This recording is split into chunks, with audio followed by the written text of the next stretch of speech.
would you give for a chance to revisit your childhood home? One artist has taken the ultimate trip down memory lane by actually recreating her parents' living room, along with the corner shop they ran during the 1980s. And everyone is welcome to come and take a look. Monica Plaha went along. With very little money, but lots of determination, an influx of South Asian immigrants stepped onto the business ladder as shopkeepers. So this is like one of my old family photo albums. Dawinder grew up in her family's corner shop in 1980s Wolverhampton. Corner shops that were video shops, like my parents owned, were so significant back in the day because it really provided an essential lifeline to them in terms of back home.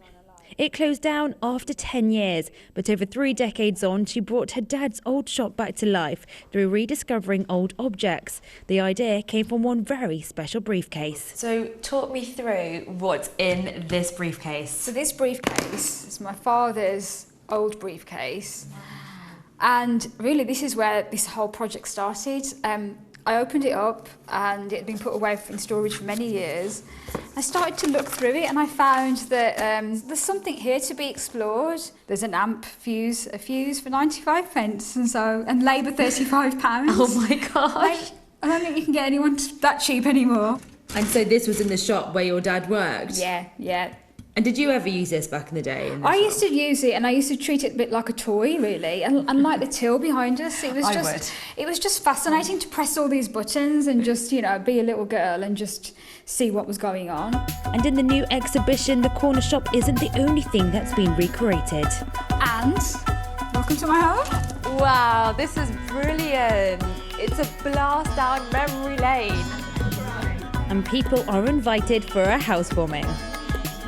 This is a recreation of Dawinder's living room from back in the 80s, which most of us can probably relate to. I know I certainly can. In fact, I still have this wallpaper in my house today. I had 3 of these tissue boxes, and let's face it, an Asian household just wouldn't be the same without food on the table.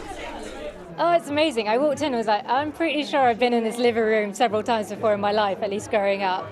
This is just the thing I needed to see today. It just makes everything come alive for me. Every little object has so many layers, and I loved it so much. I was amazed, you know, how they put it all together.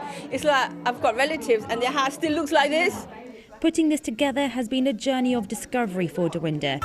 She's taken a trip back in time to share a culturally historic past. The living room in the South Asian community is the linchpin. It keeps everyone together. I want them to come into the space and stay as long as they want. I want them to have a custard cream and sit on the sofa and watch the film and just really get a real sense of what it was like for me and my family growing up in Wolverhampton in the 1980s and get a real sense of a lived experience.